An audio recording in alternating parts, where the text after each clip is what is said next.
Welcome back, everyone. This is another video. I'm going to talk about Infosys today and basically how it ruined uh, Indian tech culture.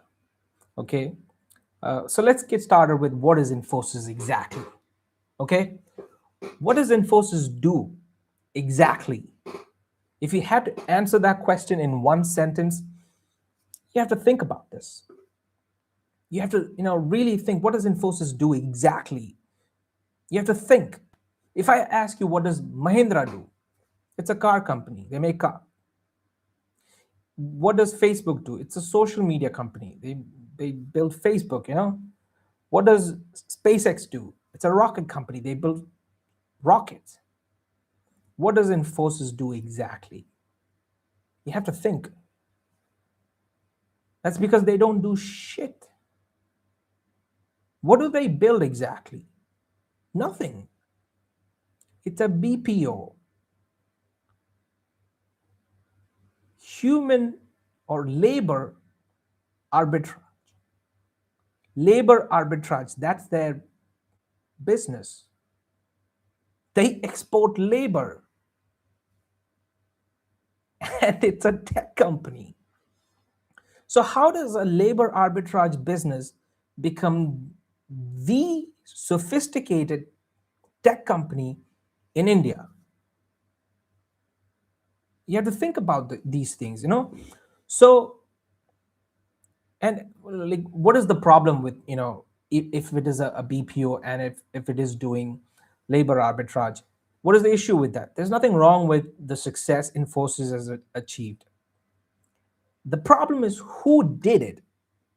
If a two-tier or a second-tier engineer from if a two-tier graduate from some college in India, from a second-tier university, built Infosys, I can live with it. I can respect that. It's commendable. It's respectable. But Infosys is created by the top of the cream. This guy went to IIT, the top of the cream. um, this, you don't get better people than this. This is like the best in our nation. The problem is that our expectation as a civilization, as a society, we're content with this. So what is the problem with this? Well, a scammer in Uttarakhand, no offense to Uttarakhand, gets the same idea in his head that, that the top of the cream, the most intelligent elites get in their head.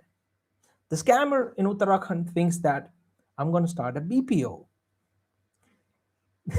The elite also gets the same idea. I'm going to start a BPO. The only difference between these two people is that one is illegal and the other one is legal.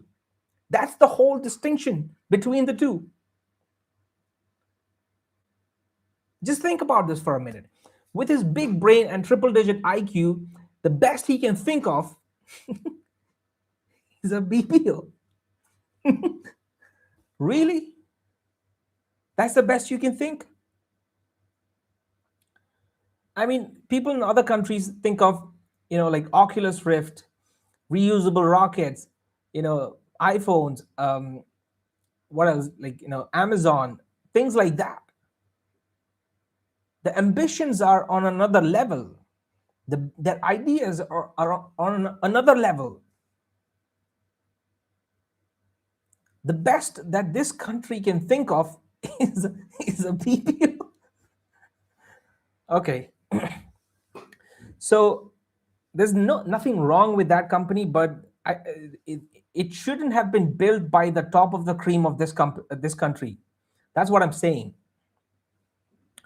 So why is this an issue? Okay, because it sets the tone, the cultural tone of this country. Okay, if somebody is doing labor arbitrage and if it is defined as the most technologically advanced company in this country, there is something wrong with us. Okay, So the uncomfortable truth here is that if you're educated at the top of the intellectual hierarchy in this nation, exposed to, like, early global capital, Western makers, and elite networks, alive during one of the greatest technological expansion in this country, and the best thing you can think of is billable hours. Really? That's a failure of imagination. Murthy didn't lack talent, he lacked technological hunger. Okay? So they're not building operating systems, databases, compilers, chips, browsers or clouds or protocols. They're basically exporting cheap labor, importing validation, avoiding risk, avoiding owning IP, avoiding owning the future. So I'm kind of disappointed with this. I don't know about you, but this is not the expectation that I want people to have of their elites, you know. So then he has the audacity to ask people to sacrifice, to give your all, to be disciplined. That controversy that happened a few months back. He said people, should work hard for what exactly?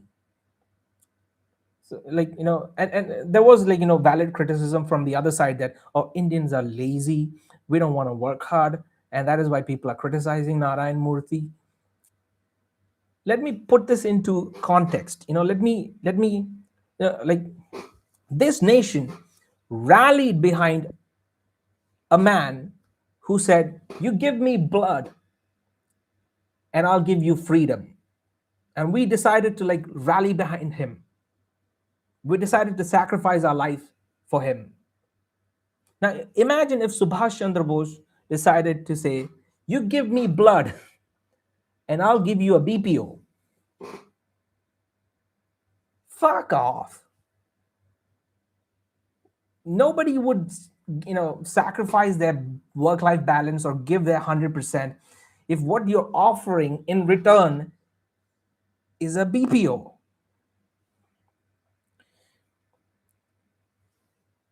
And he talks about sacrifice. We should sacrifice this, that. What did he sacrifice? He sacrificed his ambition.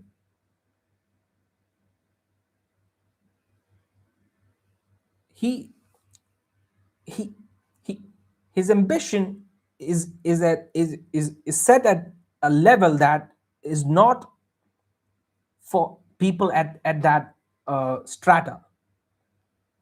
This set the tone for Indian tech culture. you know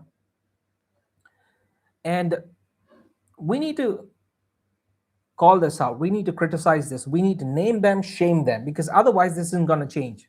And I'm happy that it is changing, actually, because when he said that, you should uh, uh, work hard, sacrifice, blah blah blah, people actually rejected that. And mind you, these are the same people that, when Elon Musk says, I put in 120 hours a week, people should have a high work ethic, blah blah blah, people respect that. But those same people criticized him for the exact same comment, because what he's offering is nothing great. There's no glory. It's a BPO. Who loses sleep over this crap? So I just wanted to get this out there. I'm probably going to get some flack for this. I don't care. I said it. Go sue me now.